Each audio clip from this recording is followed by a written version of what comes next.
I'd like to call to order the Development Review Commission meeting of February 19th, 2025. Chair Lindstrom. Present. Vice Chair Leek. Present. Commissioner Dews. Here. Commissioner O'Connor. Present. Commissioner Mino. Here. Commissioner Sangri. Here.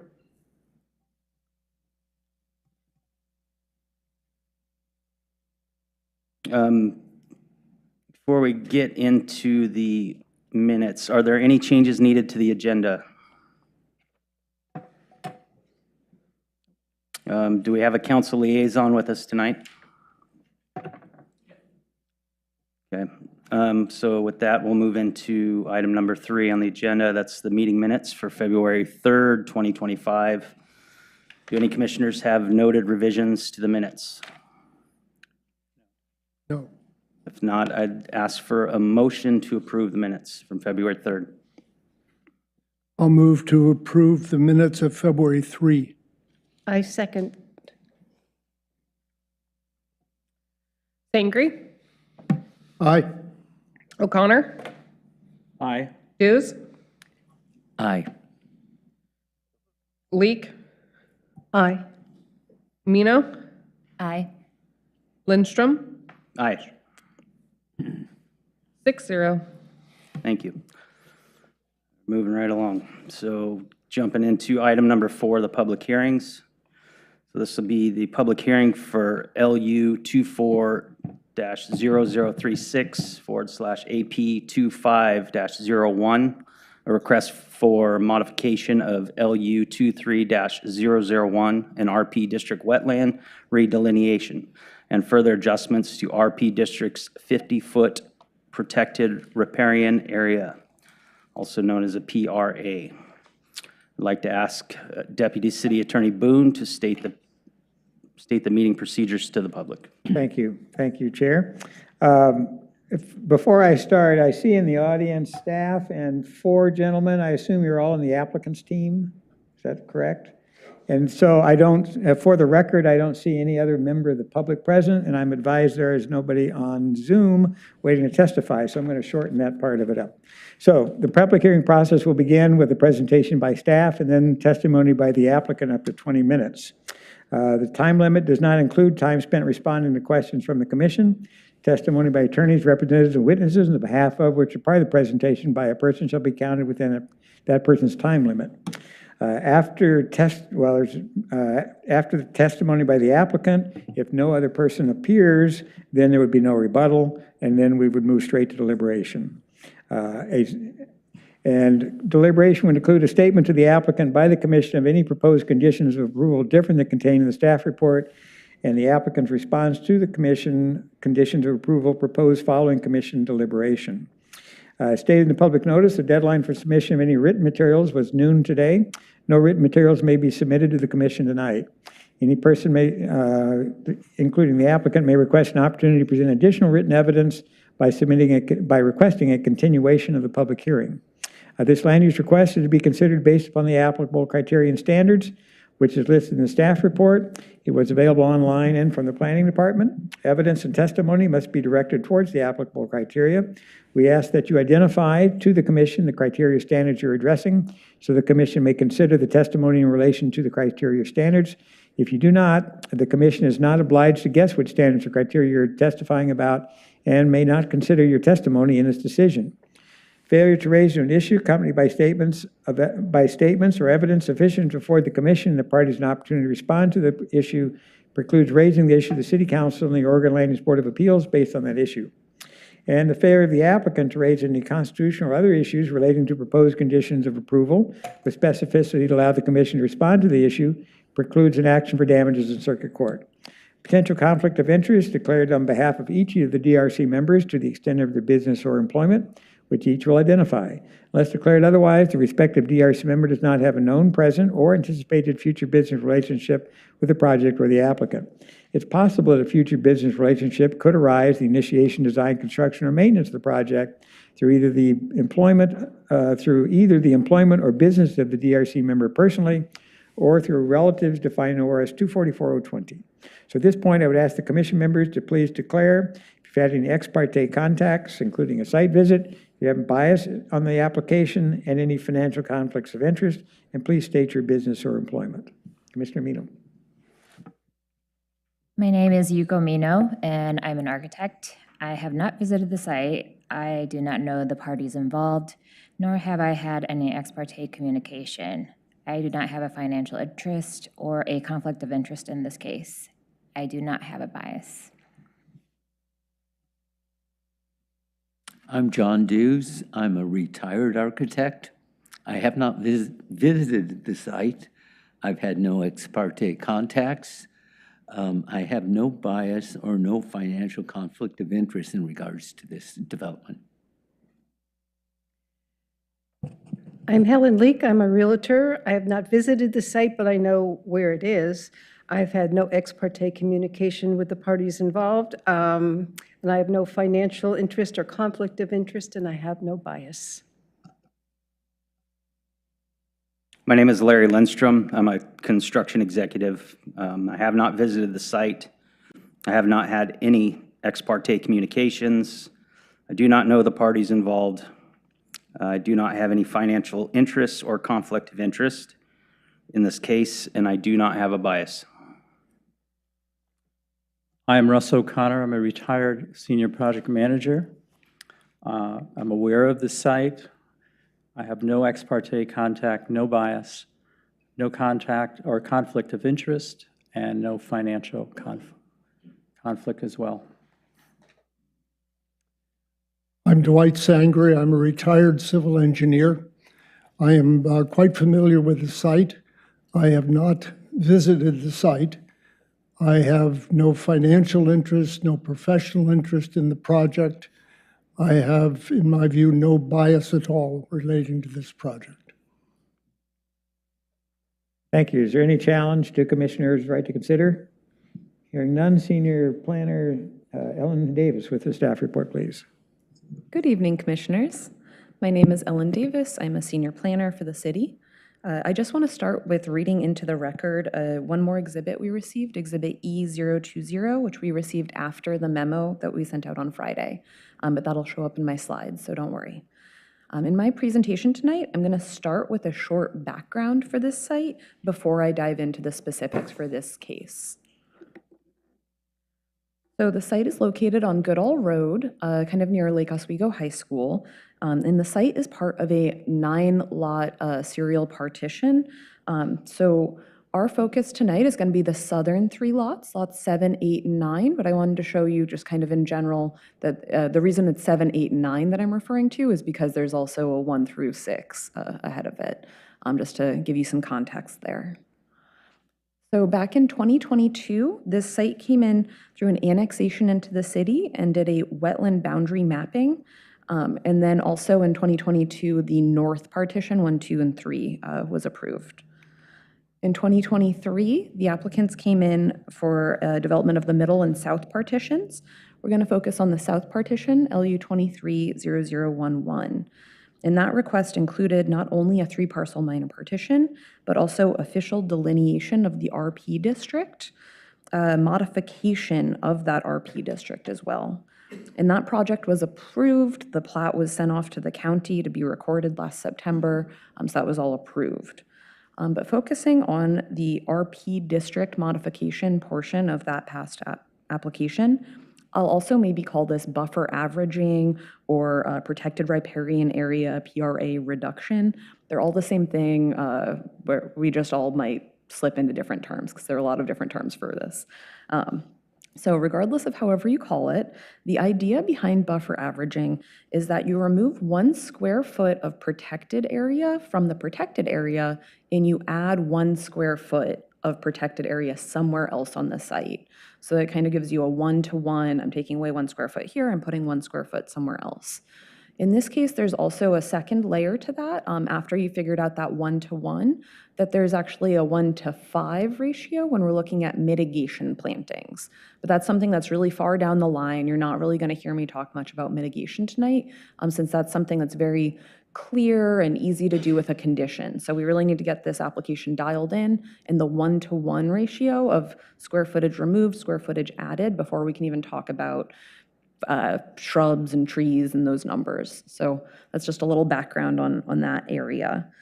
So as we see on this map up here, there are some red lines that you can see. These red lines are the boundary around this protected wetland shown in gray.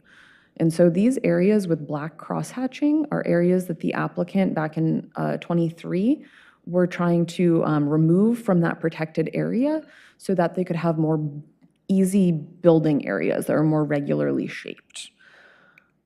So in this case, we approved this request, met all of the criteria, and their proposal to add additional square footage, the green areas are showing what was added to the site as protected area in order to create more kind of squared off and more regular building areas. So this was all approved back in 2023. And now we're going to focus in on this lot 9 up here. So this is one of the big parts of our discussion tonight. So we'll come back to lot 9 a number of times. So on lot 9, based on that approved kind of rounded out, squared off buildable area that was created through that buffer averaging, that modification, the applicants put forward a building permit application. And that building permit application was approved, they started building. And what we see here is the approved plan. And the approved plan had 2 stormwater planters. It had one on the east side of the site over here, and one on the west side of the house. And this building permit, again, was approved. The applicant didn't build the approved stormwater facilities. So the only thing that's actually built on the site is the building itself, the house itself at this time. If those stormwater facilities had been built as approved, then none of us would be here tonight. So I just wanted to throw that out there. So that brings us to today. So the first part of today's application that we're really looking into is a map correction and a re-delineation. So this is looking at that approved wetland boundary back in the past. And the applicant's natural resource consultant found that, and I'll just put a reminder of what this looked like in the past, but the applicant's natural resource consultant found that the wetland boundary that was used in the past in 2022 and 2023 contained a mistake and provided a revised wetland boundary based on more accurate data that was collected during the early growing season. A representative of the Oregon Department of State Lands and the city's contract natural resource consultant both visited the site and observed those same new test plots, and they both concurred with the updated boundary. So staff approved this new boundary, and that's again reducing wetland area, so making more buildable area on this site without any land use process. So this is a rough estimation with that new boundary of what that's going to look like. So this wetland is a forested Class 1 wetland, so it has a 50-foot buffer that's required around it. The new plan, I guess it's not going to pop up. So this isolated wetland down here is now isolated. It used to be connected to the rest of this forested wetland. Now it's not connected anymore, and it doesn't actually have any trees on it. So if this wetland, this little piece right here, isn't forested, then it's not a forested wetland. So it only has actually a 30-foot buffer that applies to it. So that's giving an extra 20 feet kind of in this area that is no longer protected by a resource on this site. So before we move on, there's one important piece that I need to make sure that I state. The applicant wiped the slate clean of all of the past delineation and the past modifications when they did this process with the map correction and the redelineation. So what we were looking at in 2023, that's all gone now. Now we're starting from scratch because we've got new information. The old information was wrong. We have new information to move forward. So that's an important thing for us to remember and move forward looking at this new day on this wetland as delineated. So As we look at the applicable criteria, so again, as the applicant did last time, they want to create more squared off buildable areas. So they're requesting a buffer modification or PRA reduction, the same way they did back in 2023 because the past approval was wiped away with this new action. So when we look at this request, the very first thing we need to look at is avoidance of the resource. So this requires that the applicant demonstrates that there are no alternative layouts or designs that allow the site to be developed without any impacts to the resource. And then when we get into step 2, we get into minimization. And this is looking and finding that the alternative chosen is the least environmentally damaging possible. And so the applicant needs to provide substantially different site plans and locations to the alternative that they had already selected. And they have to pick the choice that is the least environmentally damaging.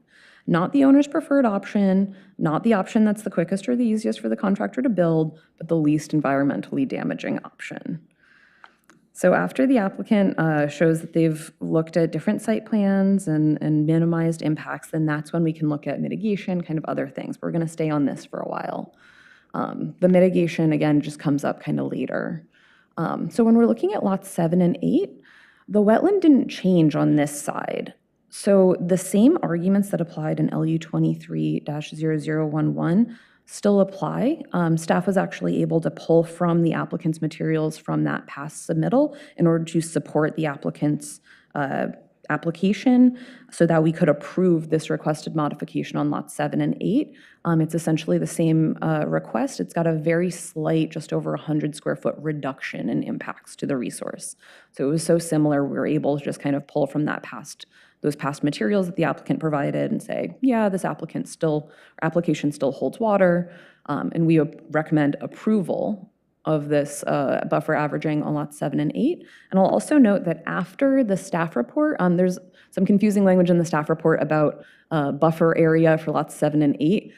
This actually is taken from a later exhibit. All exhibits E009 and later, the applicant is showing this area right here, and that's to incorporate all of the buffer averaging, the 1-to-1 square footage of these pink areas where the buffer is going away.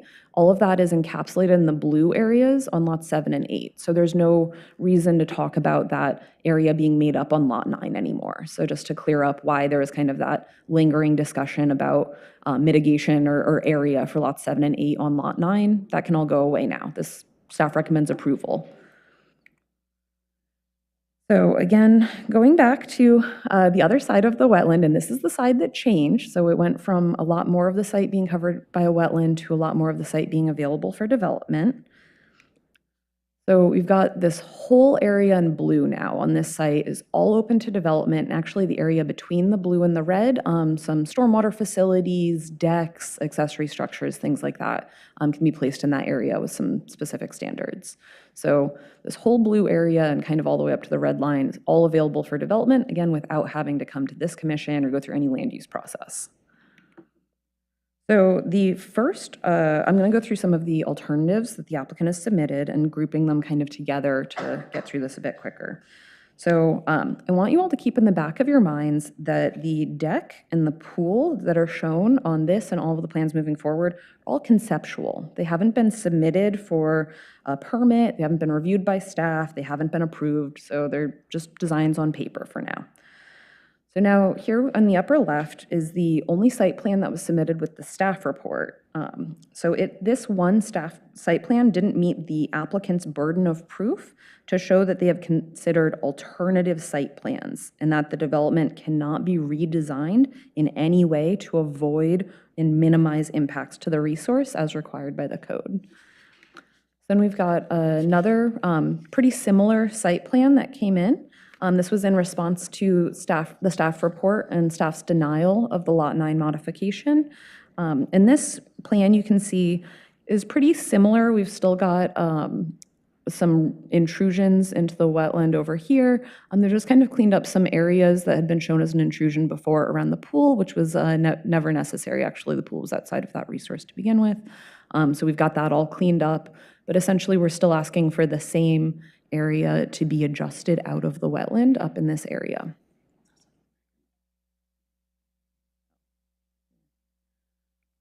And so in this third option, this again is really similar. We're still looking at the same impacts to the resource over here. We've just got some additional mitigation proposed over here. So it's still a pretty similar, substantially similar site plan in these three options. And let's take a look at some other options that might come up here. So the approved, or actually I'm going to start with the pool and an accessory structure that I think you'll see more details about in the applicant's presentation. Accessory structures actually only have a 10-foot side setback in the R15 zone. So there's no code requirement that the pool cover and the pool be 30 feet from that side setback. So that, just to throw that out there, that is an option to be able to shift that over. There's also an option that in the approved building permit plans, there was going to be a second planter on the east side of the site. The applicant stated in their materials that they were concerned that there wouldn't be enough room to get vehicular access around the planter to the pool. But our city engineer and our engineering team who are with us tonight and can come up and answer questions too, have verified that a lined flow-through planter, as the applicants propose, can be placed flush against a building. There's no requirement for it to be offset from a building any distance. So it could be placed right up against the building, and there's a lot of flexibility in this design. It can be long and skinny. It doesn't have a certain minimum width or things like that. So it can be kind of designed however fits the space. And there is a 30-foot area between the closest point of the dwelling on this side to the east property line. So even if they had a 10-foot wide stormwater planter in this area, they would still have 20 feet, which is the width for our fire access roads that fire trucks drive down. So it does seem like there would be plenty of room to still be able to get vehicular access to the pool if necessary with this plan. And again, this was part of the originally approved plans. So it's still kind of unclear to staff why this doesn't come up for exploration in any of these other plans. And then there's also this kind of yellow highlighted area that I've just called out over here. And this is all area that used to be in the buffer and now is not in the buffer and is now really open for exploring creative alternative site designs, stormwater plans, things like that. So the applicants did come back with this quote unquote option number 2 or option 3. And this plan does show looking at moving that LIDA planter down into that area I was just talking about. But it's showing kind of a larger outfall over here. Again, the planter could be built flush against the deck, the building. So it's kind of unclear from these plans why this intrusion is necessary. And it's also kind of unclear to staff why this flow-through planter over here, which is a flow-through planter, why that can't be shifted. The applicants state that it needs to be placed on a contour line, which the staff can totally understand, totally agree with. But this elevation line 430, at least on this elevation plan, or this plan where you can see the contours here, kind of keeps going. This 432 also kind of keeps going. So it's unclear why, even though it might have to stay on a contour line, certainly, why that can't shift anywhere to at least minimize, if not avoid, impacts to this resource. And then we've got this other plan that kind of, this is the one that came in after the last staff memo was published. This is that Exhibit E20. And this one really is starting to look at using that flow-through planter space, kind of extending it into this area. We're starting to get a lot closer here to what we've been asking for. But there is still kind of that question around, there's some extra area over here. Can things shift even farther? If not, then why not? But this plan is at least getting closer to kind of minimizing impacts to the resource at least. So at tonight's hearing or the next hearing, if the applicant requests a continuance, if the applicant can demonstrate why impacts to the resource can't be avoided, why they can't shift things over into this space, why they really can't avoid any impacts to the resource. And if they can show maybe why they can't shift around that stormwater plant or the flow-through planter that's up here, if they can really show how this is the most avoidance, the most minimization. If they can submit that evidence into the record, then staff can approve this. Staff can recommend approval of the proposed option 4 or a similar design if the applicants can provide that information, that it's avoiding and minimizing the resource as much as possible as required by the code. So the next big question, and this is raised by the applicant for the commission to consider tonight, is whether owner preference or neighborhood compatibility should be considered when we're looking at those sensitive lands criteria. So the applicant states numerous times throughout the narratives and other written materials about owner preference for what they can see from the deck area around the pool, that alternative designs wouldn't be compatible with the neighborhood, or that shifting things outside of the proposed sensitive lands encroachment would create a backyard design that would not be in keeping with other homes in the general area, that it would ruin the house design. But these are statements that are not really geared towards the criteria that we have. The applicant states that there should be an additional implied standard to allow designs based on owner preference or neighborhood compatibility regardless of the impacts to the RP district. Unfortunately, there is a state law that the application must be considered based on the standards and criteria in the development code without consideration of what the applicant or anyone else would like those standards to be. We have to just apply the code we have. We really don't have the choice to change it on the fly, whether or not we would like to. So let's take another look at those criteria that we were talking about again. And you'll see that there's going to be no reference to achieving a similar look to the neighborhood or the neighboring properties, or only looking at alternatives that the applicant or the owner prefers. It really just talks about changing things around or even reducing the size of the development to avoid impacts to the resource. And minimization standard also really doesn't bring up owner preference or neighborhood character. It's really just focused on the least environmentally damaging option. So in that memo you received on Friday the 14th, and I'm sure that was your favorite Valentine for that whole day, staff actually had found a past commission decision from the DRC back in 2008. And that very question of neighbor preference or owner preference, it was neighbor preference in that case, if that would trump sensitive lands codes. And back then, the commission denied that argument that neighborhood aesthetics should be valued more than sensitive lands protections. And they also found that the same Oregon state law that applies today requires us to apply the development code that we have, not the code that anyone wants. In that 2008 decision, the commission found that sensitive lands protections do preempt neighborhood aesthetics because, as we saw in the code, there are no provisions about neighbor or owner preference allowing something more damaging to the resource in order to better fit that neighborhood character. If the commission does find tonight that there is an implicit criteria, as the applicant calls it, to follow the owner preference or neighborhood character argument, rather than first looking at the resource preservation, then staff would ask the commission what the limits would be on that sort of decision. Since there is no code specifying parameters for considering owner preference or anything like that, staff would have to balance that idea against our sensitive lands protections as written in the code. So if the commission does want to entertain that path, we really need something very solid to help us clearly, in the findings, to clearly move forward for when owner preference or neighborhood aesthetics would be considered and how far that consideration goes when weighed against the resource protection that's required in the code. So to recap, staff is recommending approval of the map correction and re-delineation to correct that wetland boundary. We're recommending approval of the PRA adjustments on lots 7 and 8. We're still recommending denial on lot 9 unless we can get some additional evidence in support of the application from the applicant, either at this hearing or a continued hearing.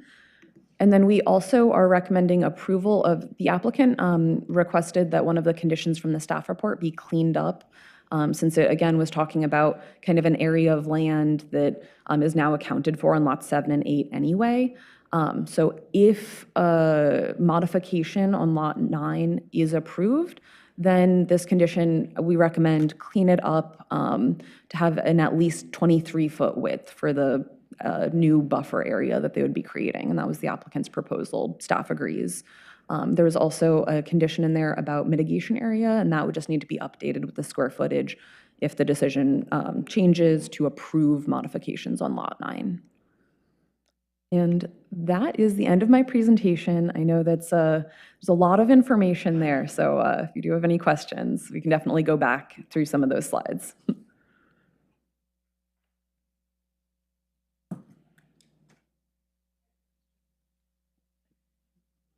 Go ahead. On the mitigation planter areas, is there a specific square footage that you are requiring? Yes, it's the square footage based off of the impervious surface from the driveway and roof And does area. the final sketch that they provided meet that criteria? Potentially. It's a conceptual sketch, so our engineering staff don't have any engineering plans to review for compliance, but it should. Okay, thank you. You had mentioned that the various options that you showed in terms of possibly moving some of the stormwater facilities. And I'm sure you've had communications back and forth with the applicant along those lines.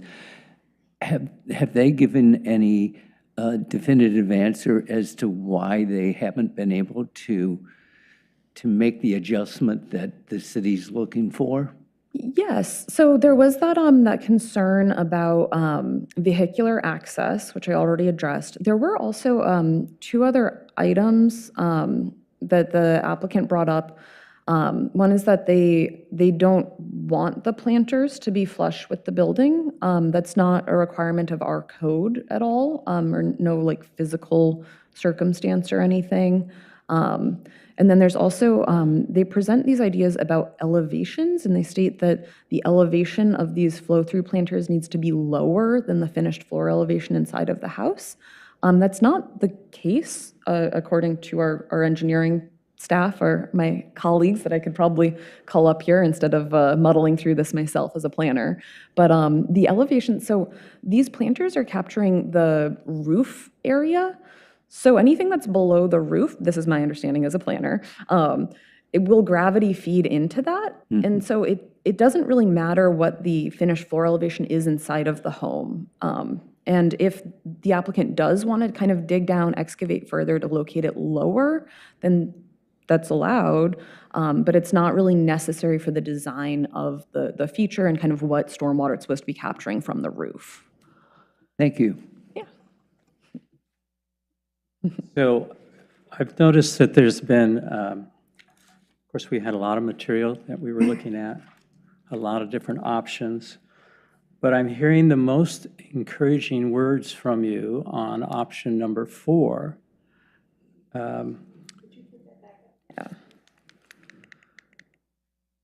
So option number 4 is that one on the right in this. Yes, yes. And I believe you were talking about the green section possibly moving down a bit, and Maybe over. there's some point there where you're feeling like there could be an approval by staff. If they, we've just been trying this whole time to get this to something where the applicant provides the evidence to show that they've avoided and minimized impacts pursuant to the code. So Yes. that's really what we're looking for. That's what I'm looking for too. Option Because I think we're really close. Yeah. I would say right now, to bolster what Ellen is saying, is that while option 4 physically shows part of the planter outside of the resource, there still isn't the evidence why it can't be avoided completely. And again, remembering that the 20 to 40-foot pool, the deck all around there, those are all conceptual. Those are not developed. That area Right. is open for stormwater planters. Right. So again, the evidence to show that the entire planter can't be located outside of the. And I had a question on the stormwater that is being mitigated through the purple. Yeah. Is there any issue there? Yeah. So I'm going to ask for city engineer Erica Rooney to come up here and help out instead of muddling through as a planner. Oh, you've done a great job.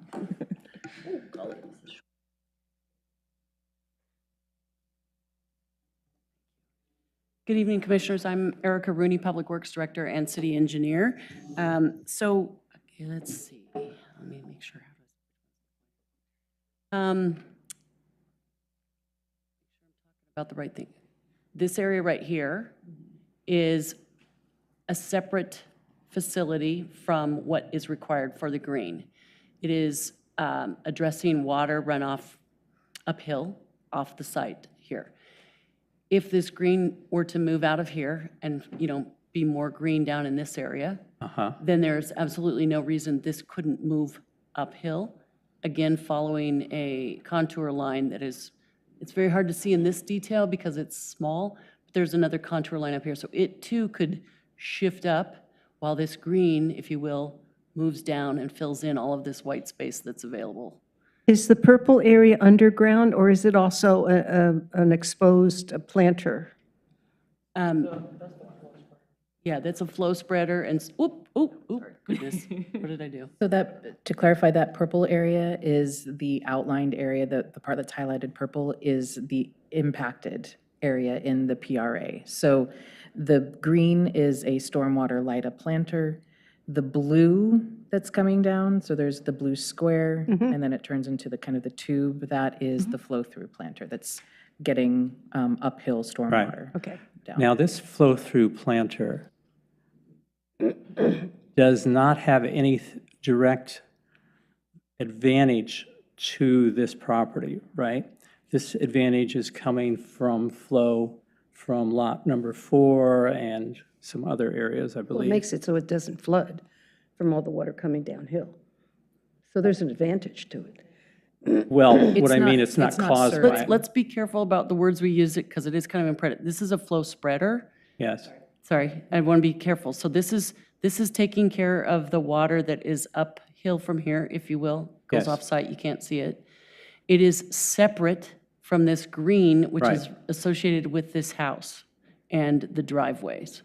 So my point is that if you pushed this green down here, where you've got tons of room on property, or beyond the boundary line, then you can move this also uphill, and it would be a smaller impact to the PRA. Yes. Because here's the line that they need to stay outside of. Sorry, I'm trying to hold my hand still. And if this green were to all move down in here, because there's lots of room, then this purple could move up and have a less impact to the PRA. I don't know if I can get to 0 because it's pretty tight there, but it certainly can move up quite a bit. They've also gotten rid of the planter on the east side of the property in this sketch. Why is that? They could mitigate the size of the planter on the west side if they added a smaller one on the east side. Certainly, you can have multiple planters, and they did in the original the original plan set, which was shown earlier. There was a planter over here, and there was a planter over here. Right. There's no reason that planter couldn't come back here and address water that's, if you will, on this side of the house, and be piped, as it was shown earlier, to come here and meet with the other planter and then go from there. So you could have 4 planters if you wish. You could have 7. Or you could have 1 big one or 3 little ones, as long as the total square footage area and treatment area is the same. Right, thank you. Cumulative. Right. Was the second planter part of the original conditions for approval of the permits? No, not specifically, but it was the applicant's plan, and it was what was approved with the building permit for the construction of the house. And then was there any reason that it wasn't constructed during the building of the home? That might be a question to ask the applicant. Okay. Thank you. Yeah, I wanted to just back up and make sure that I'm understanding what seemed to me for all 3 of these lots are really 3 or 4 issues. Issue number 1 is a modification of the boundary, sensitive lands boundary. Is that, am I correct in saying that is no longer contentious? It is not contentious. Staff has approved that from the start. So we are stuck with that dash blue and purple line. That is correct. Second question is that the facility to control drainage from uphill of this lot could be placed anywhere on Lot 9, including adjacent to the house, as long as it mechanically worked from an engineering point of view. And that's where I'm going to say I'm going to differ a little bit from you on that. So that blue, that flow-through spreader, actually that's different. So the lined planter, the green area, that can be right up against the house, and that can move all over the place. The blue flow spreader does need to be on a contour line. It's a long, skinny thing to let the water come out in a way that's not going to erode and it's going to help to recharge the wetland. That one, I don't know that that one can be right up against the house. So the blue flow-through planter, or sorry, these flow spreader, these flow words just don't come naturally to me as a planner. The flow spreader, that's kind of a separate kettle of fish and is a little more constrained in where it can be located. And having that a little closer to the main access lane and not like under a deck or something probably is a better design. Yeah. Well, when I use the term meets a minimum engineering requirement, what I mean is specifically, instead of being on contour 430, it could move up to contour 433. Yes, that is correct. Yeah, so there is some room on the uphill side to put that planter. Yes. And Yes. so therefore, question number 3 is from the standpoint of an incursion into the PRA, the green is really our issue. The green hatched area. And what you are saying is that green hatched area could be moved onto other parts of this property from staff's point of view. There is room to do that. So that's, from a mechanical point of view, that's the issue we're dealing with. Yes. And then my 4th question is this question of landowner preference or whatever. And again, City Attorney Boone might comment on this. You're saying that from your interpretation of the law and the precedent set by LU 080028, that homeowner preference is not a sufficient reason to make exception. That is correct. That is staff's. That is staff and city attorney's opinion on this, right? Correct. And as outlined in the memo, the DRC memo, we look to interpret the code. We look at text, context, legislative history, rules of construction. And as I went through that in the memo, the text, obviously, there's nothing there. We looked at the context, other parts of the code. We didn't find anything that supports this owner preference theory. The 2008 case is an example, I think, of there's another code section that allows reductions of setbacks, modification of setbacks in order to protect resources, and that's what happened in that case. The argument was, don't let it happen in that case because of the impact it would have on neighborhood character. The 2008 DRC said that's not a criteria for us. We're trying to protect the resource. And then we looked at legislative history, and of course, the whole purpose of the Sensitive Lands Code, as shown by that, is to protect the resources. And it, particularly, I think, on the 2008 case, kind of illustrates, if to the detriment of the neighborhood character, so be it. I mean, the primacy of the natural resource. Plus, there is no other text there to indicate, as was indicating, where, if you are going to consider neighborhood character, how much? If you're going to consider owner preference, how much? Type of thing. Those are missing. They're an objective. Well, in this, yes, and the standard 4 is clear. Yes, it's clear and objective. Now, it doesn't have to be when you're talking about modifying the clear and objective standards, and that's what the applicant is asking to do when they're modifying the protected riparian area. So that's why avoidance and minimization, that is not clear and objective. If it was, we wouldn't be here if they comply, if the applicant followed the clear and objective standard or just following the green dash line, okay, type of thing. But like a variance, okay, you can address the discretionary standards, and if the commission finds it to be met, fine. The other thing in your opening comment you made is what is before the commission tonight? Right. And you said it was lot 9, but technically. No, it's 7, 8, and 9. Pardon me? I appreciate it, 7, 8, and 9. Yeah, right. The issues technically before the commission are the issues that the staff decided. That was the map correction, the adjustment on 7 and 8, and the adjustment on 9. When the applicant appealed that decision, the entire decision comes before you. But I think your point, the contentious part, I don't think there's any disagreement on the first two. So we really are focusing that. But that's why your decision will include the map correction and the PRA on 7 and 8. But you don't have to, since I don't think the parties disagree, we don't have to spend any time on that. Yep. Thank you all very much.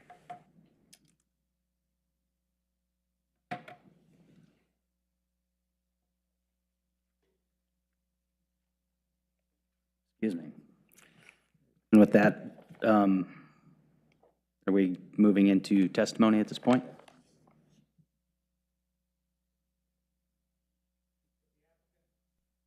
Can come forward, please. And as you come forward, there's been a fifth gentleman joined us. Are you part of the applicant team? Are you here to testify? Yes, my name All is right. Brian O'Brien. I'm here to testify for the I applicant. just didn't want to have to go through my hearing procedure for him, or if he was part of your team. Go ahead, Ed. I wanted to rebut a lot of the things that the staff said, and I don't know, is that part of my 20-minute presentation? Because my presentation will take up to 20 minutes. Or how does that work? I can do that? Okay, can you put that last slide up, the option number 4? And I'm just wondering if my cursor works on that. And to clarify, the 20 minutes includes this rebuttal of staff's presentation. It does include? It does. Oh, geez. Along with the last testimony. Staff's presentation Okay, well, I'll doesn't have a just time limit. rebut this real quick then. I'll just make it, I'll go real fast. And I think it's, this planter, yeah, this thing, ooh, that's kind of hard to work. Where's the red? Oh, why? Is this working? I don't think this works on, you got to switch it over. Maybe I should use my exhibits.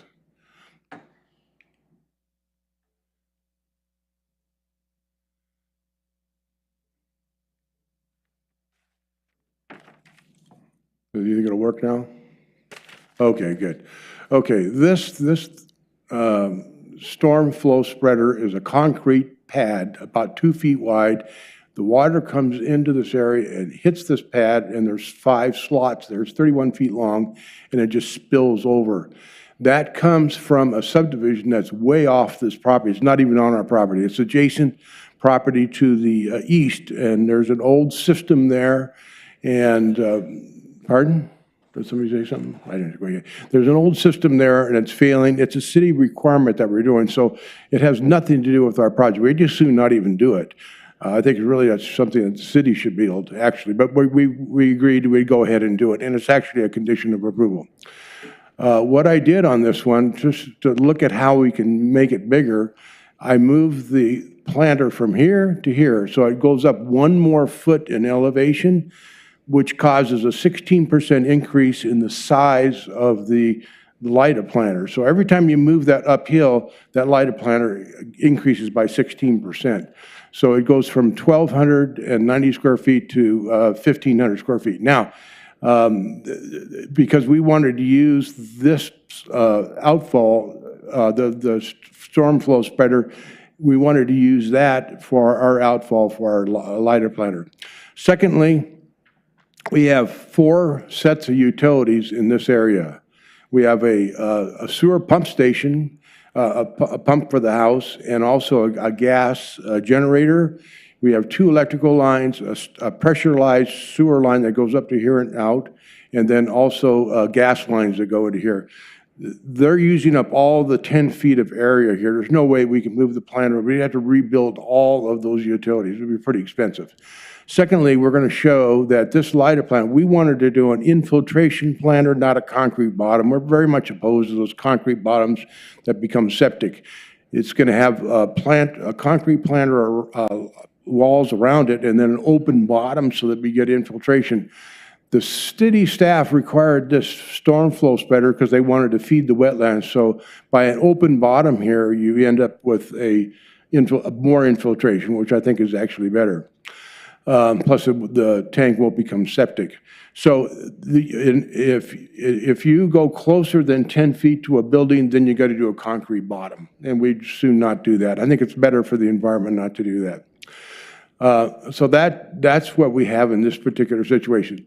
This area right here, this is what the people want, and I'll explain that in my presentation. So you can go to my, could you go to my exhibits and my PowerPoint presentation?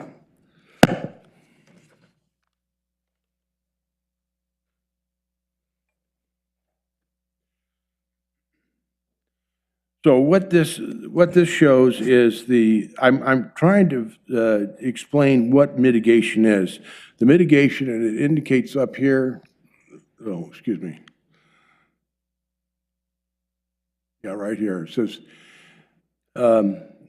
mitigation is a way for repairing or compensating for adverse impacts, and that's very important, adverse impacts to the functions and values of a natural resource caused by a development.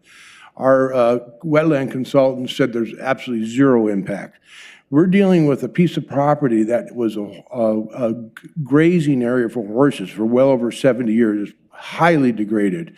So we're having to move all these things around just to save, 1,800 square feet of pasture land. It has no value whatsoever, but the value is by doing the 5-to-1 mitigation. That's really important, and plus we're creating almost three times as much PRA as what we had before, and I'll get into that a little bit more.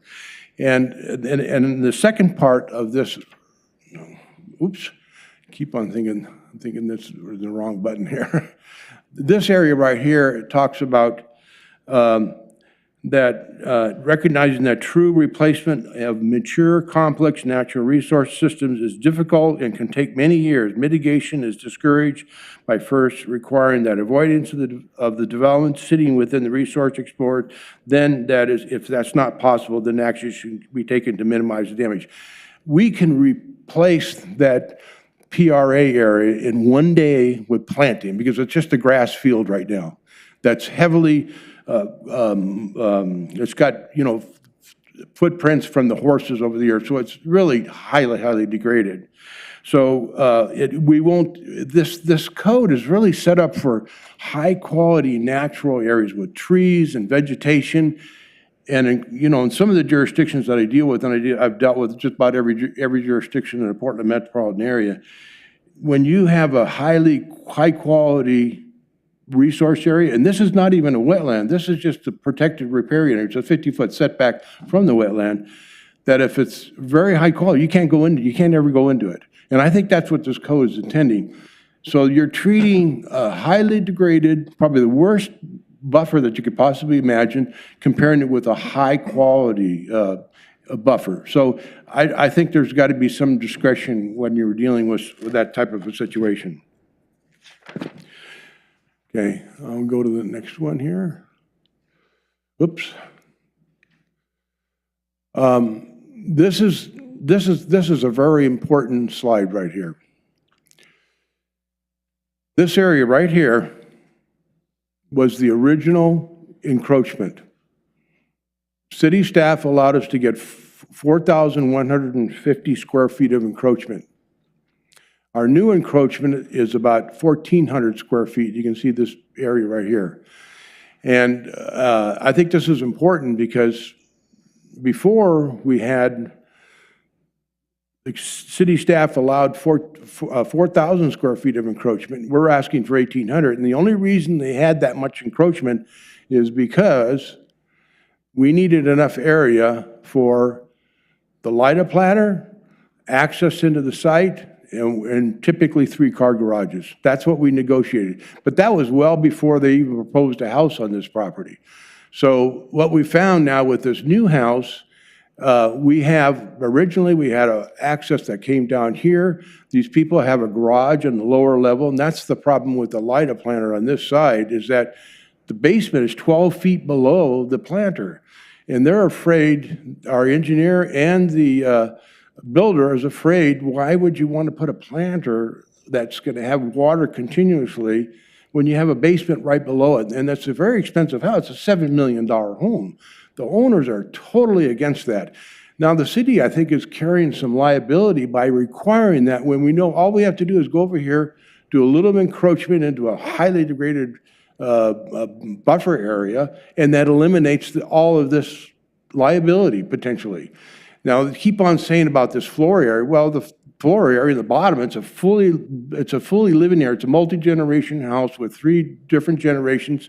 They've got a full living area on the lower floor and a full living area on the upper floor. So I wanted to explain that right there. Okay, on this one right here, I wanted to show that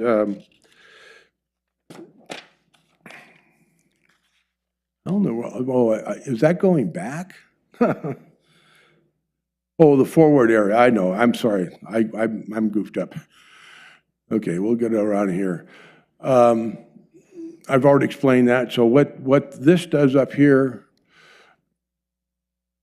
this is that flow spreader. That should even count towards our, there's the piping that goes here, it goes up here, and then goes into the subdivision that's these. It's about a 2 or 3 acre subdivision. And that's where the water is basically coming out of the side of the hill. So we're capturing that water and taking it down here. And it's stopped to protect these people, these lots right here. This is what the city allowed originally. In fact, when I first came in with this project back April of 2023, I talked to Johanna about this, and I says, well, look, you've got a plan where you can't even get in this because I'm going to show another slide to show how small this area. And we agreed that this much encroachment is necessary. And of course, these are the other encroachments.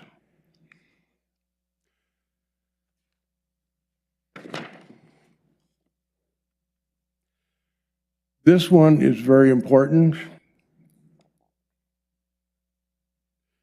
It says, this is the district construction setback standards. It says this area right in here, it says the protected riparian area contributes to the functions and values of the stream and wetland. Well, we have, the 1,800 square feet has 0 impact. It contributes nothing to the wetland other than just space.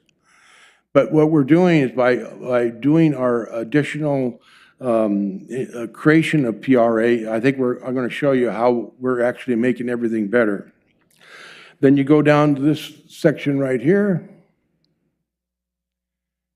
And what we're doing is our swimming pool and deck is completely outside of the PRA. So we're not doing something that's solely for the purpose of maximizing development. We're only developing 38% of the site. It's a very small portion of the property. So I don't feel like they were maximized because all of our improvements are just utilities. They has nothing to do with the house. So if you go down to this area down here, the reviewing authority allows an encroachment up to 15 feet.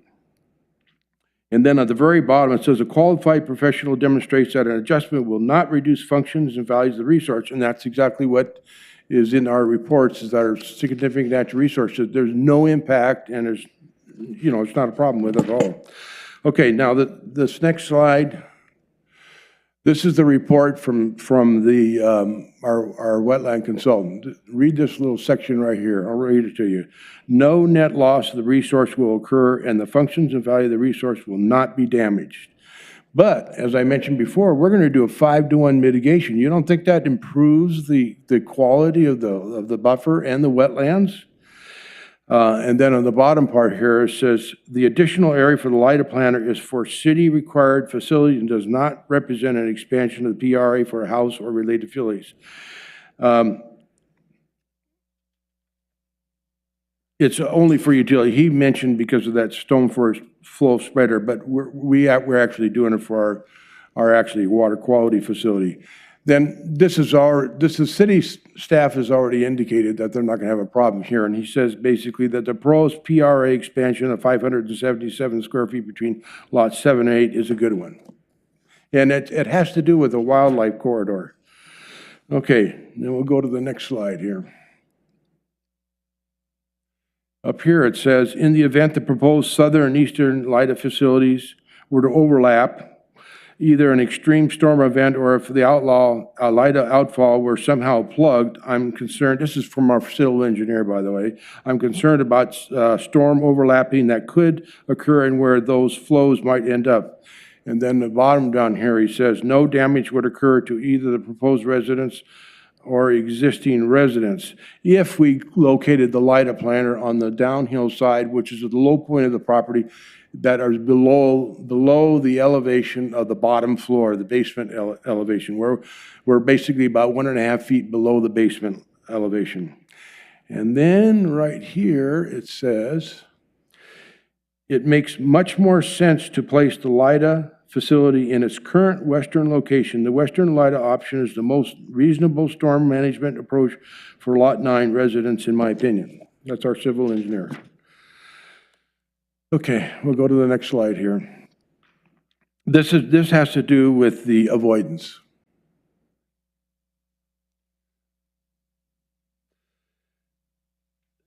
It says, the applicant shall first demonstrate that intrusion into the resource district cannot be avoided by a reduction in the size or configuration of the proposed development or by changes in the design that would avoid adverse effects on the resource while still allowing development of the property. The question is, who decides what is considered development? Does any development? I mean, it's almost like illogical. I know the code, that's what it says, but how come we were allowed to encroach 4,100 square feet with the original application, but now we're proposing 1,800 square feet, but that's not allowed? I mean, it doesn't make sense to me. It's not logical. Okay, let's go down to the bottom. I'm going to talk about avoidance in a minute. Okay, this is a really important slide. This was the original approval, that when I came into this project, this is what this Lot 9 looked like. You got a road here that looks like this, and you got a little tiny area to go to here. You can only do a one-car garage. You had no room for a water quality facility because it has to be at an angle, you know, your detention and water quality facilities. So what we did is we moved it to this. You see the difference? There, look at this versus this. Whoops, went too far.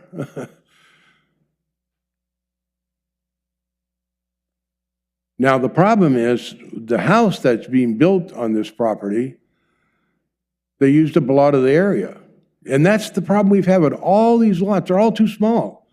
And all we're doing is to protect this farm, this area right here. It's all, the trees are way down here. This is just grazing. These people have been using this site for years for grazing. It's not very high quality. Okay, let's go to the next slide then. This area right here is the minimization. It says, when minimization is proposed, there will be no net loss of resource function values or result of the development. Well, there's no net loss because we're creating like 3,800 square feet of PRA. And besides that, the area that we're encroaching has no impact on the resource. I think we totally comply with this, with that requirement. Let's go to the next slide here. Okay, this is what's really important because this is what we are actually proposing, but this is an older plan because this was designed for this new encroachment. This you can see what the storm flow planners is right here, the storm flow spreader. This is how much area we need. That's a 1,290 square foot area. The old one was 477 square feet and about 680 square feet in this area. We think this is a lot better. So go to the next slide. Okay, that shows a little bit better. And this is what's important. There's a lot of grading. We've got a utility vault that has went in this location. It's 10 feet higher than the outfall. So we've got a 10-foot grade. You needed almost a 2-to-1 slope. I had to move this planter on the new plans. This is 10 feet. We moved it to 14 feet because we needed 10 feet for all the utilities.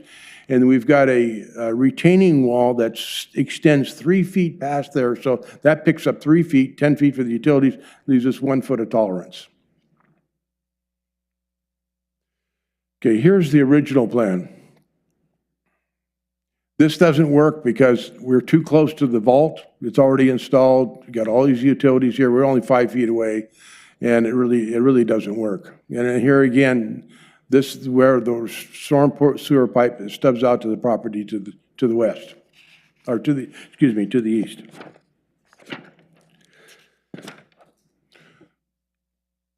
This is what the retaining wall looks like if we want to do an open bottom planter that provides infiltration to the groundwater.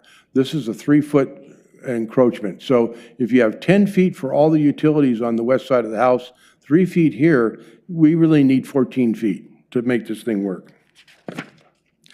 Okay. We needed to get pretty precise on this project. So what we did is we went and surveyed the property on January 31st to check to find out what is the elevation of our pad for our PG pad. It's fairly large. It's 4.5 feet by 6.5 feet. It's a pretty big size. What is the elevation of the garage floor and where all the utilities are located, as you can see. What we did is we went from the garage door, the garage slab, went down 10 feet at a 2% slope, put in a trench. It'll be a trench drain that'll be in that area. And then it'll come down. And so we had precise elevations. So when we designed, the design that you've seen that we were proposing at option number 1 is based on these elevations. And here, whoops. And here's all the calculations. I'm not going to go through it all, but I think one thing is real important is that based on all the calculations for the drainage, we had to lower the lighter planter by 6 inches, basically. Our original elevation was 429 feet. We're down to 428 feet.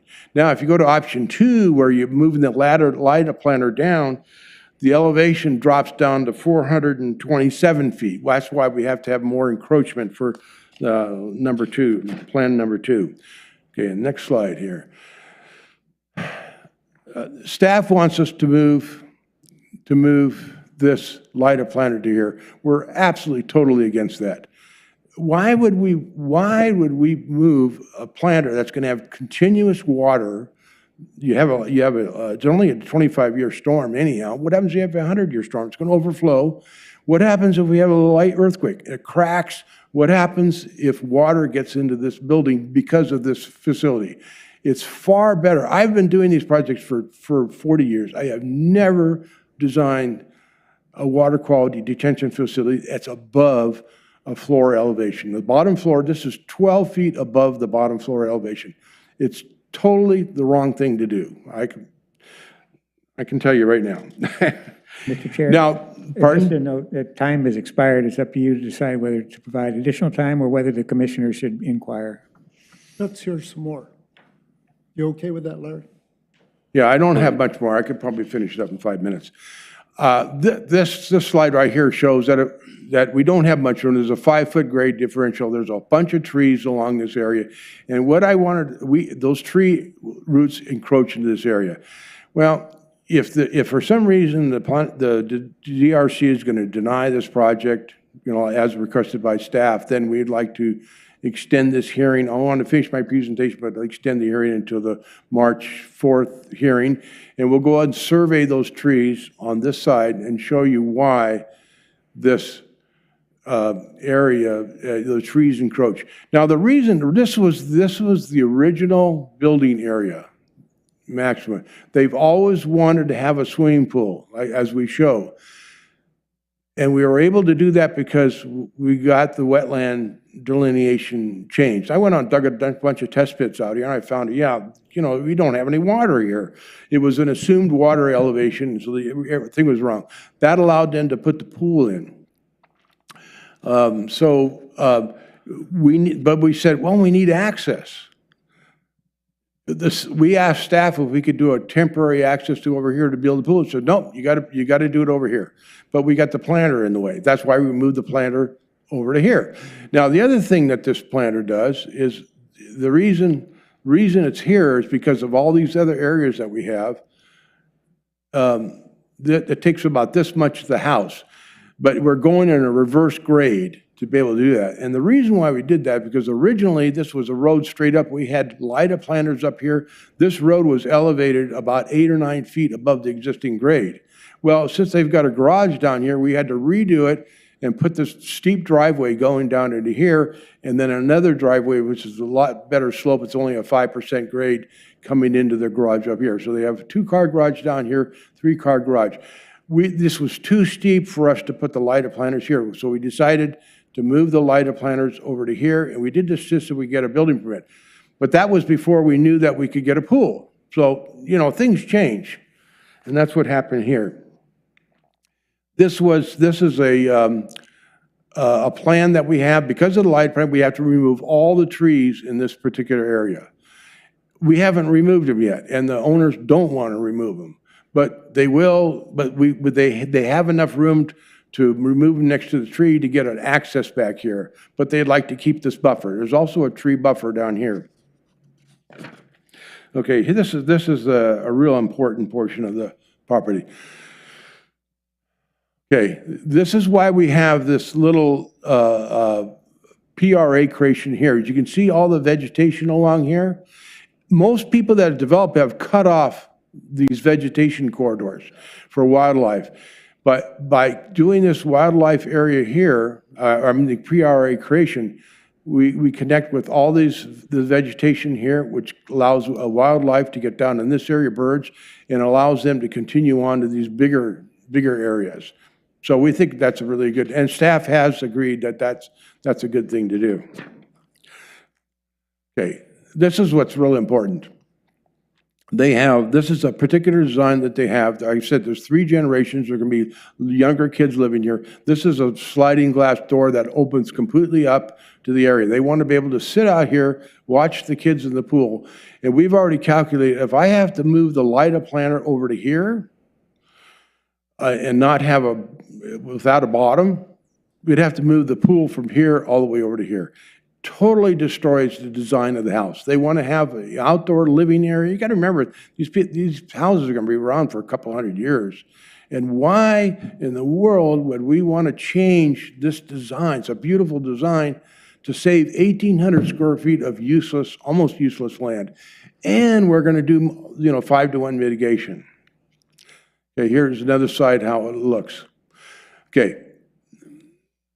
The area that we're talking about, you can see this is that grazing area. This whole area was used for grazing. They've already graded this whole site out. It's already totally disrupted. It's not really a PRA anymore because that's what we originally had. That's what staff's taken away from us because this is where we had all that encroachment that I talked about before. The area we're talking about is this right here. That's all we're talking about. It allows us to go forward with our project. And here it is again. It's this little area right here. That's all we need. And you can see that, I forgot to mention that. Do you see all the vegetation in this area? All these trees? And by doing our PRA creation along here, we connect with all this vegetation here. Okay. Right now, this is about the new PRA buffer would go right along here. It's about 13 or 14 feet from the side of the house. So we'd have to reconstruct all this area in order to make it go back into a PRA again. You can see the slopes down here. This is the absolute low point of the property. That's why we want to have the LIDA planter at that location. It's also next to the garage, so it's out of sight. In order for us to do the LIDA planter back here, we'd have to strap our drains all the way around here and take it all the way back. The drains are already built. They're already designed to go to this location. So, I mean, it can be done. Anything can be done, but it's just not practical. Okay, here's the option number 2. And this has a little bit smaller area for encroachment. I think it's about 6. This right here, this is what was approved before. That's why that's really important. That's 4,100 square feet. We only have to encroach by an additional 601 square feet to be able to build option 2. I'll give you 1 more minute, please. Okay. This is what it looks like. Put the LIDA planter right here, and we still have to put the flow spreader. This actually ends up with more encroachment overall, because this is, it has to be at a certain location because, like I said before, there's a 10-foot grade differential between here and here. You move this up, you're going to get real close to all these utilities that are going to be here and the improvements up in this area. That's option number 3. That, well, if they don't like, maybe they like this planter pre-RA created over here. And then this is the 4th option. And I already discussed this originally. This will work, but we would like to not put it next to the building. You can probably pick up a little bit of area here, but it's not very much. And again, if this LIDA, the storm flow spreader moves up, this increases. For every foot that it goes up, this increases by 16%.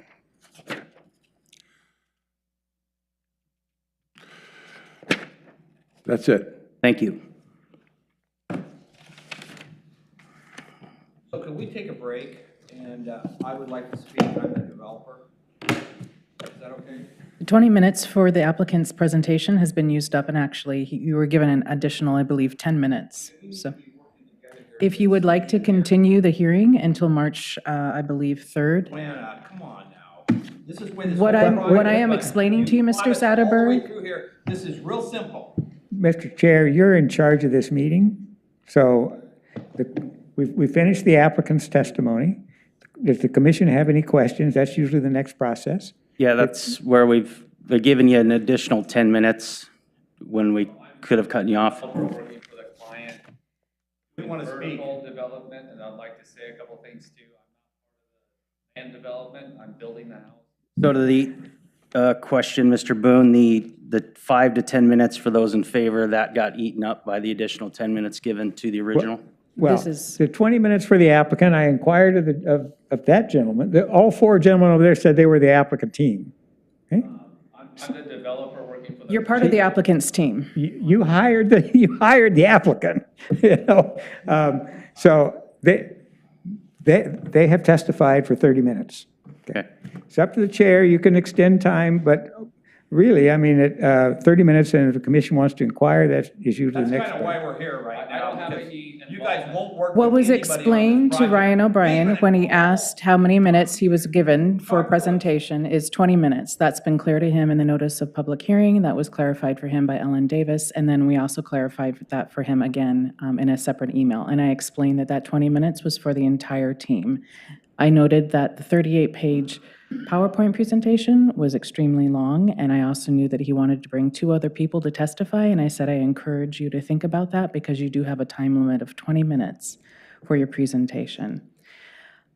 He also received right now an additional 10 minutes where he took that time to rebut staff's presentation and also do his own presentation. The request for more information, I think, would be best handled by encouraging the applicant to continue the hearing until March 3rd. We can leave the record open. He can submit written information, and then he has another 20 minutes. That applicant's team, which includes everyone associated with this development, whatever characters, whatever professionals they want to bring into this, whether developers, stormwater professionals, natural resource professionals, we could do that again. But Thank you, as Ms. far as Hastings. this hearing is concerned, that would be staff's recommendation. Joanna, can we ask questions at this point? You may, but again, I would encourage you to think about questions that are asked for clarification from the applicant's presentation that you've had Right. for the last 30 minutes, and further testimony from the Because applicant. there's a lot of stuff to digest here, and what he just went over, and I think I have That's- some have- questions. Asking have clarifying quite a few questions of Ryan questions. O'Brien is absolutely fine. Yeah, was trying to be fair and give you some extra time. Yeah. But I know some of the commissioners want to ask questions. I have two questions. Well, so you had made a comment about you only created you added the secondary LEDA planter on the east side just to get the permit, and then avoided installing it throughout the construction of the building. Was that just the intention there, was just to get the permit so you can get going and then never put it in? No, we didn't put it in because it's not required until prior to occupancy, and we're still not ready to even build them at this point. We still need to build the roads that extend to it. It's that, if I can show this on again. We still have to build, these are all gravel, these all need to be paved. And we also did not have a right to build the pool or the swimming pool, a pool and the deck. So the only option we had was to split the house, put a planter here and a planter here, because we did not have enough room over here. We just used the area that we had available to us. We couldn't do any encroachment. That's the reason why. And they delayed the building the planters because we were trying to figure out a way to build a pool, basically. And the conclusion we came to is that, well, maybe the wetland's wrong. So we did that, and we found out it was way off. And that's where we're at now. Yeah, thank you. Go ahead. Just to back up for a second here, I think what's been said by all parties is that there's a general consensus that we're pretty close. Yeah. That this is not something that's going to deter the project from going forward. Not rocket science, no. I also want to mention that one of what was mentioned by staff, and which is what our role is the protected riparian area. First, avoidance of development siting within the resource, and if that can't be done, to minimize damage to the resource. I understand that you said, the intention of that regulation should be for high quality. Yes. That's not what our code or our regulation says. Yeah, so we can't really say, well, this is a horse pasture, and so it shouldn't apply. That's not how we work.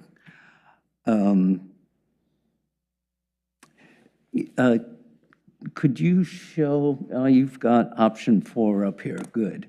I take it this is a pretty scaled drawing here. So what I'm looking at on that LEDA planter, the portion of it that's into the protected area. You're talking about this area right here, the storm flow spreader? No, the actual LEDA planter, the green portion of Yeah, it. the LIDA planter, okay, So, yes. LIDA, yeah.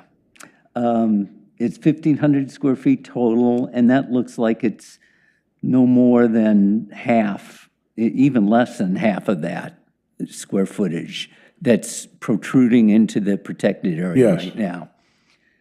And it just looks, if you look down below at the bottom of that dashed area, that there's more than enough room to make up for that without having to extend, as you said, into that area next to the pool. Well, we have two issues involved with that. Number one, we have to have a 10-foot setback because our walls are going to be over 30 inches in height. And I don't even know, you can encroach into the 10-foot setback from the buffer with a deck, I think, but I'm not sure if we can put a 5-foot 6-foot retaining wall in that area. So that's why it's 10 feet away. A stormwater facility can project up to 7 feet in the 10-foot construction setback. Even with the 5-foot, 6-foot retaining wall height? Retaining wall doesn't have a maximum height outside of required yard setbacks. So it just seems to me that we could solve this right here. I mean, it looks like that could be done. I also just want to mention, I know you said that 4,100 square feet was originally approved of encroachment, and then it's down to 1,500 square feet. But at the same time, under the re-delineation, the wetlands has also been decreased. So it's not like an apples to oranges. I mean, since the wetlands area has been decreased, maybe the encroachment should be decreased also. The 4,100 approved before doesn't apply now. I can agree with that. And I think staff mentioned that with the re-delineation, we're back to square one. We're not taking what was before and trying to apply that to this. It's back to square one. And again, the whole idea is avoidance, first of all, and minimization of damage, secondly. And it just seems to me that that's possibly, that can be done. Yeah, I'll explain something here that's really important. This wetland did not change right here. This 50-foot setback here is exactly like it was originally. And with the encroachment was this, a pretty big area. So, well, not so much in this area, but down in here, because the original encroachment, the buffer went way out. Now, well, let me explain that a little bit further. I could probably do that in one of these other exhibits you want to see it. I was just making a point. I know. Yeah, we don't need to get into that, that kind of detail. Thank you, though. Okay. Question here. Yeah. You had mentioned something about 1,800 square feet of additional, I guess, encroachment. That's this area right here. Show them what was approved, Ryan. Okay, so you're saying 1,800 of additional space into the area that you describe as the horse pasture, right? Yes. Would meet your needs, correct? Yes. Okay. So I know I can't answer for the planning department, but it seems like 1,800 square feet is not that big of an area. We need to figure out how to make this happen. I've heard there's been a tremendous amount of information provided that we've all been reading for the last few days. And there are construction constraints and other things. I would like to remind the commissioners that the entire area south of the house is unencumbered. There is no pool there. There is no deck there. There's actually no protected riparian area. It sounds like you only need 1,800 feet, wherever it comes from. Yes, except that. Up the east side of the house where the water quality facility got moved. Yeah. I'm not talking about the east side. Minutes, guys. I'm the one building the site, and I think some of the information I have is very important. The PRA that was released. If somebody's going to testify from the audience, you're going to need to come up to the table, introduce yourself. And again, the chair can allow this as further testimony, or you can continue this hearing. So I think we were going through questions with the presentation that we had here. Do you have questions, Dwight? Yeah, I have one question. We've been talking about the pool, and what I understand is that the pool is something that the owners desire, and that the pool as a desired element came late in the process. My question is a simple one. Why couldn't the pool deck, pool cover, whole complex be moved just 5 feet further east? Because that would give us the 1,800 square feet and then some. Because all that elevation is uphill.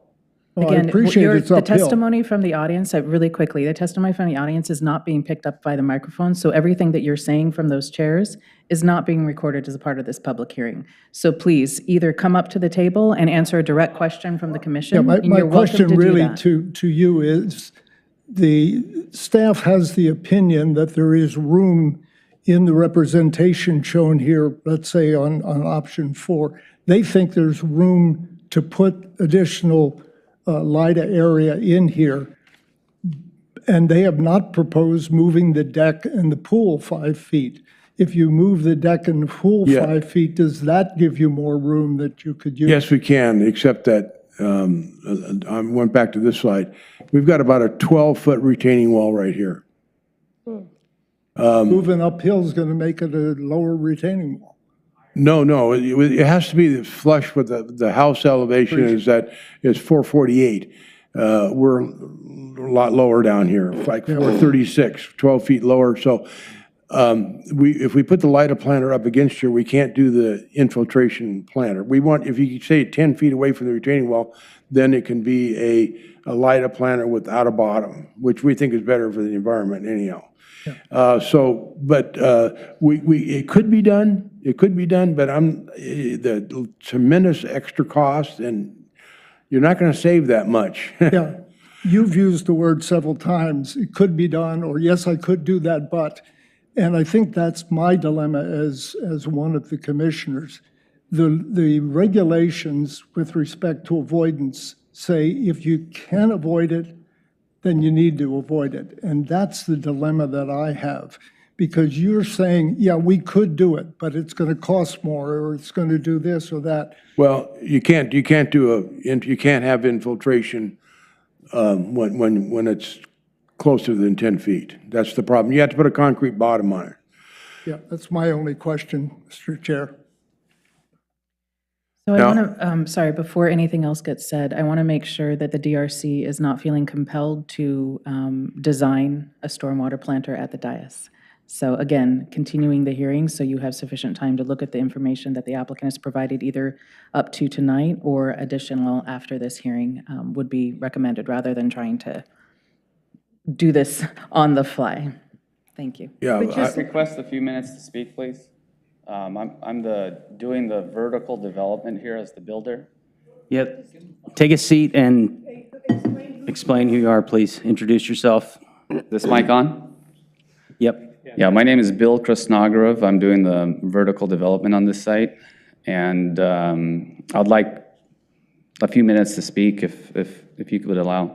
8:32 now, I'll give you, or 8:33, I'll give you 8:36. It's 3 minutes. Okay, appreciate it. Thank you.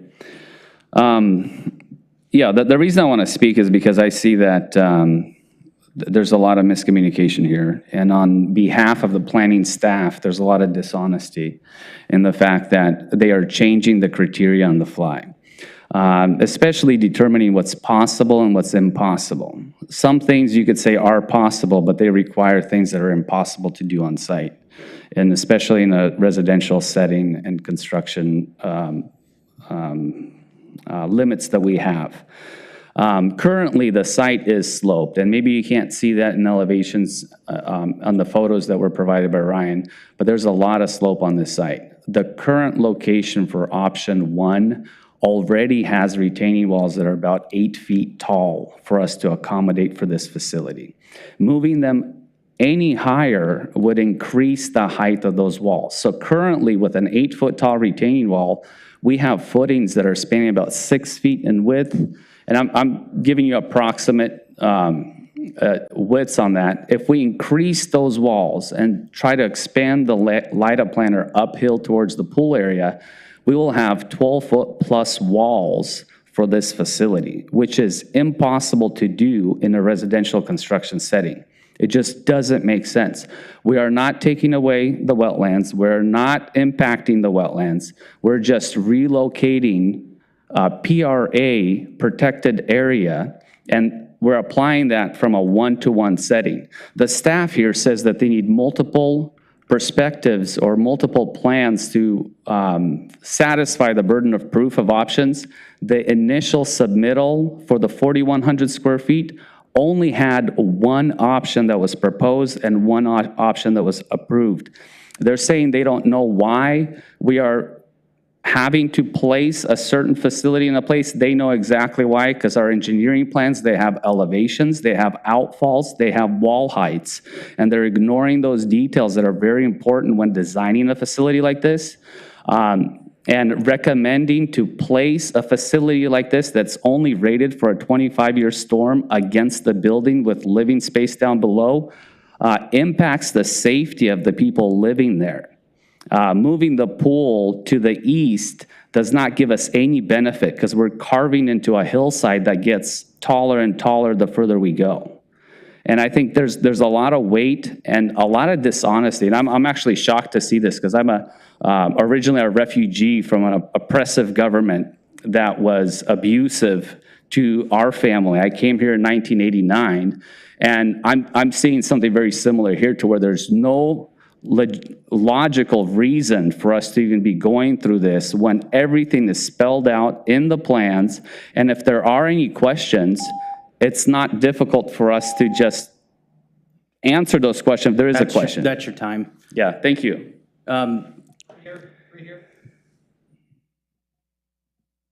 Commissioners? Please walk up, introduce yourself. I do want to reiterate that we need to refrain from personal bias and opinions of the staff that's just doing their diligence per the code that's in front of them. That's the same with the commissioners up here. Yeah. 836. Was your dad Larry Lindstrom that developed Mercantile Village? No. Wasn't he? No. I know Helen Spiker. I helped her and her husband start construction.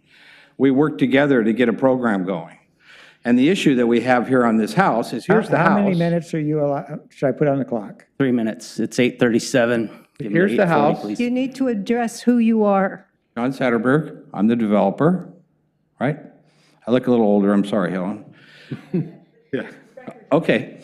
So here we have the house. Here we have the east side water quality facility, and here we have the west side. What they're wanting to do is take the east side water quality facility and not have it above the house and move it over here to this other area.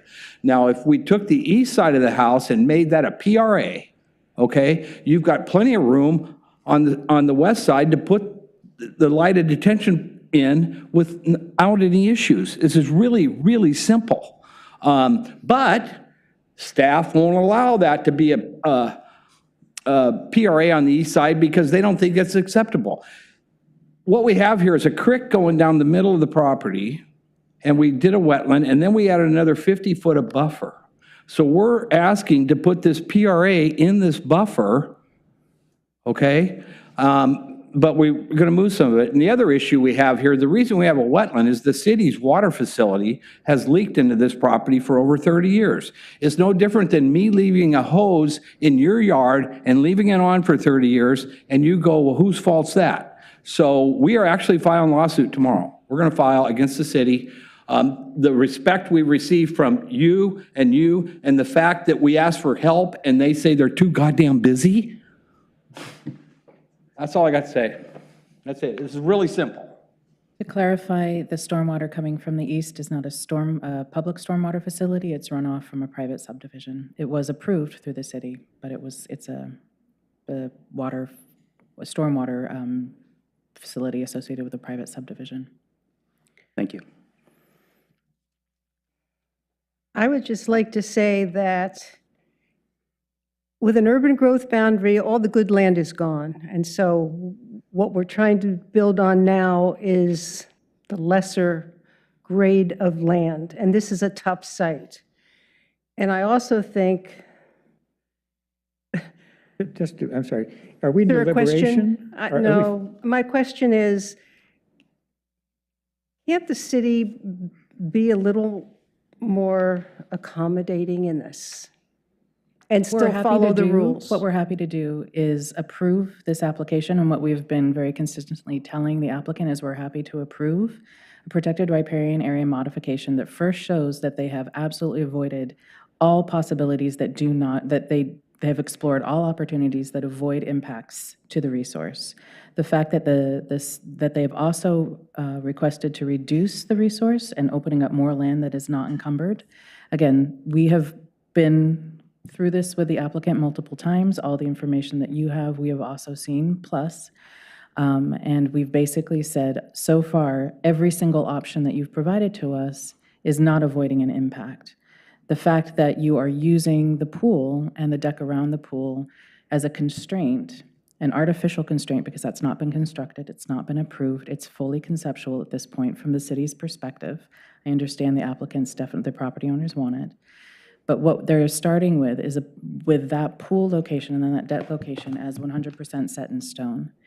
So again, what we've told the applicant is first you need to avoid putting the stormwater, any development, doesn't matter what the development is, it's any development. And development is actually a defined term, into the resource, into the protected riparian area. The RP district is the wetland and the protected riparian area, and it is a class 1 wetland, regardless of the fact that it was a horse pasture before. It's not a zero-sum game. It can be a horse pasture and also a wetland. So again, all of the options that Ellen has reviewed have all impacted the protected riparian area. And again, and as Commissioner Dews noted, we're starting over here. Whatever was approved before, that's off the table, and that's off the table because the applicants requested a re-delineation of the site. This is not happening in a vacuum. The context is the applicant has requested a re-delineation. And again, what we're looking for is evidence, clear evidence that is engineer-based, that is planning-based, that all attempts to avoid have been eliminated. And what we have seen so far are some reasons, and again, what I think Ellen and the city engineer noted is that if there is a stormwater facility within a certain proximity, it has to be a concrete base rather than an open base. That's new information. And so that's something, again, evidence towards why it is not possible to fully avoid the impact. And that's the sort of information that we're looking for either tonight from the previous information. And again, that detail is helping build that argument that they cannot fully avoid impacts to the resource. Ellen's entire attempt with this applicant and with this project has been trying to work with them to find a way to approval. And again, you have heard tonight that they don't believe that that's happening. That's our entire goal as planners. We very rarely recommend denial or issue a denial, even partial denial. So. Thank you. Yeah, and I think city engineer would like to speak since there's been a lot of stormwater information shared tonight. I want to address the fact that we approved a stormwater report and a stormwater plan and a building plan February of 2024, a year ago. That just for clarification, could you describe which stormwater you're talking about, the house stormwater or the? It was all three. It was the stormwater associated with the house and with the runoff from above. Okay, so I don't know if we have option 1 on the plans. Oh, it's the wrong one. Excuse me. We approved that. Everything that's been shown tonight has not been redesigned by a qualified stormwater engineer. We have had 1 email, maybe 2, that talk about opinions, but this original is what was approved and signed and stamped by a registered engineer. We do not have new information about what they're proposing. What these were concrete planters, concrete bottom planters. What I think I heard tonight is they're proposing different things that have infiltration. That's a different kind of design and a different kind of report needs to come, or an updated report would need to come for that. So we don't even have the information to know that those proposed light-up planters would work in these areas, because what was approved a year ago were what was called flow-through planters, and those are a concrete box. And again, there's nothing that keeps them from putting it over on the right-hand side, how this house was originally built, except preference. And I don't have information, technical information provided to us in our department to review any of these proposals to say that they'll even work, whether they're in the PRA zone or not. So I don't have that in front of us yet. Can you Can I respond to that? Order. You had your time to speak. Can I respond to that real quickly? And when we did the calculations for the revised plan, this is the first one. We've already done full design for this one, and then the second one that you saw, now we're going to have to redesign it the third time. But the infiltration, it allows infiltration, but we did not include infiltration in our calculations. We did the same calculations, the same size planter that you have with a concrete bottom. If you get some infiltration, fine, but we did not include that in our calculations. And I've got our civil engineer that designed it right here with me if you need to have that question answered. I would respectfully ask that we not design this on the dais. I agree. I don't want to have to sit here and make a decision or a recommendation based off of just a plan set. That's my personal opinion. Well, at this point, are we on to deliberations, or is that what we've already gone through? I have a request, and that is if there is going to be a denial, then we just rather go to the March 4th meeting. And I've already talked to our civil engineer, and I think he's already had a conversation with you. Isn't that right, today? Yes, he called at 4:30. And we're looking at some other options to maybe reduce the size of the planter with some kind of a treatment facility vault so that we can get rid of the medium in the planter so it just becomes 100% water retention. Right now, it has a lot of gravel and landscaping in the planter. So we're looking at doing something different. We think we can reduce the size. And we can I'd like our engineer to meet with your city engineer to try to come up with a solution, and we'll bring it back to you. I'm going to make a proposal to Mr. Chair. I think we have heard some very important things. We have heard that we all know we're close, and we don't want to deny this. I think we don't want to deny this when there is still an opportunity, but I are not going to approve a design when our competent city staff say there are alternatives that have not been fully vested. So I would request that we delay this until March 3rd and give city and the engineering staff for the developer time to come up with a plan. And I would encourage you, don't treat that pool and deck as sacrosanct. Thank you. I agree that we should put this off for further information, because if we can send a man to the moon, we should be able to solve an engineering problem like this. Yeah, this isn't rocket science. This isn't rocket science. Okay, This Mr. is Chair, I think the applicant has sort of asked for it, but let me formally ask, is the applicant requesting a continuance and waiving for 2 weeks, the 180 days, the 120-day? We can extend it, yeah. Okay, so extended. All right, so with that on the record, then you may go ahead with your motion to decide whether to continue or not. I move that we continue this hearing. I second it.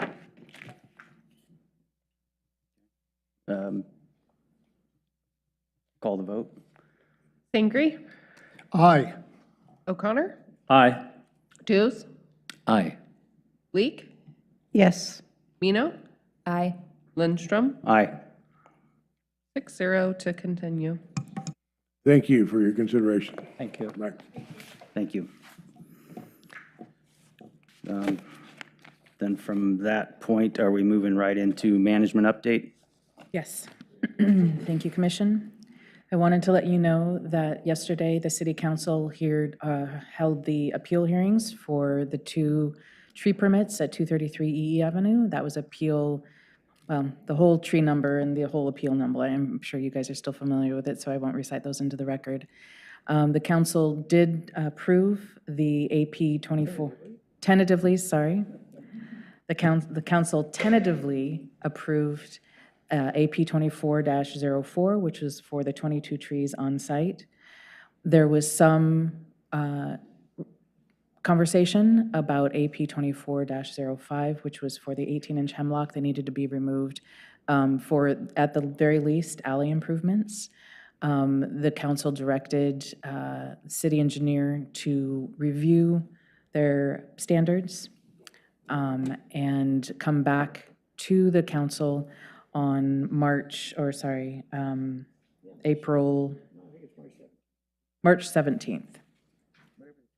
March 18th, there we go. DRC is on the 17th, council is on the Tuesdays. Okay, so one of the tree permits was approved and upheld, the council tentatively approved and upheld the commission's decision. The next one, we will see how that goes.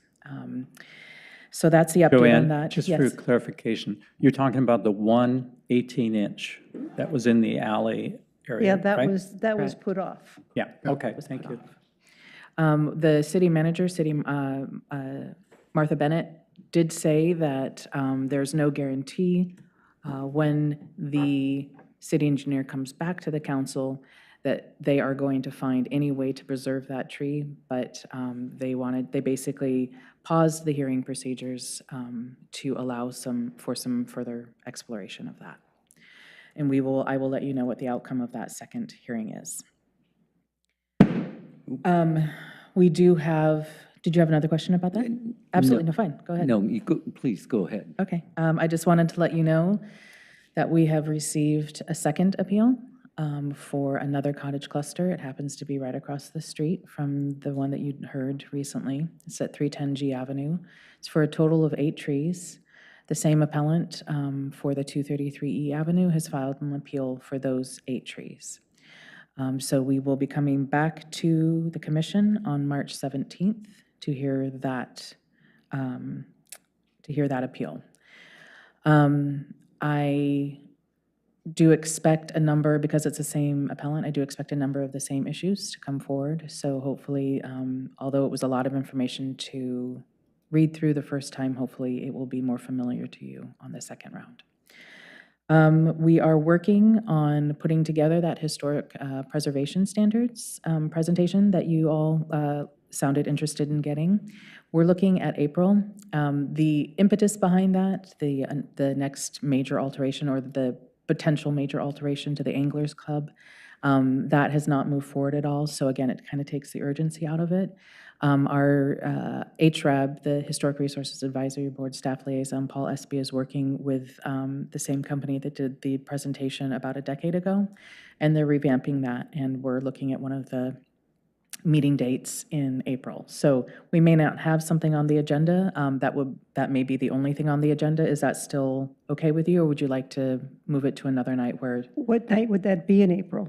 The So we have 21st? April 7th or April 21st. They're still working on the presentation.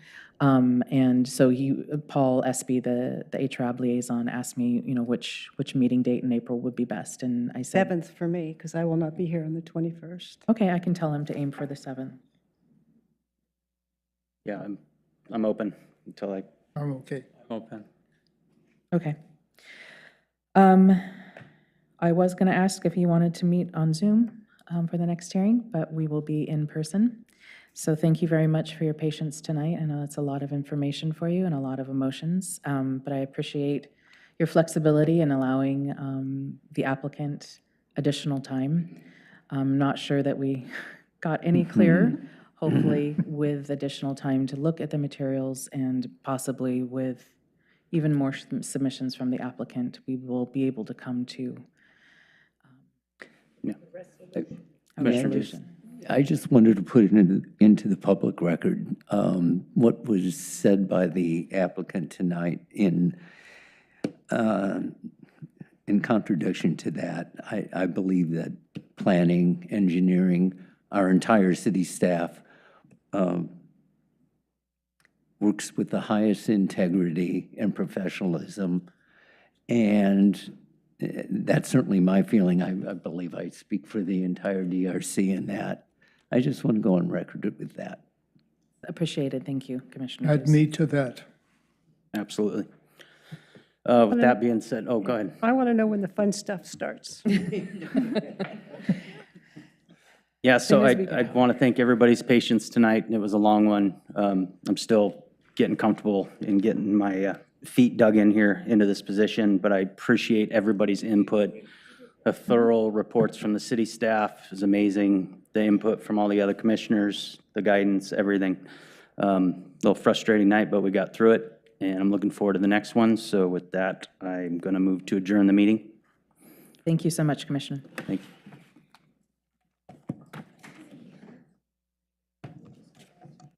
I think Kat might have brought it up.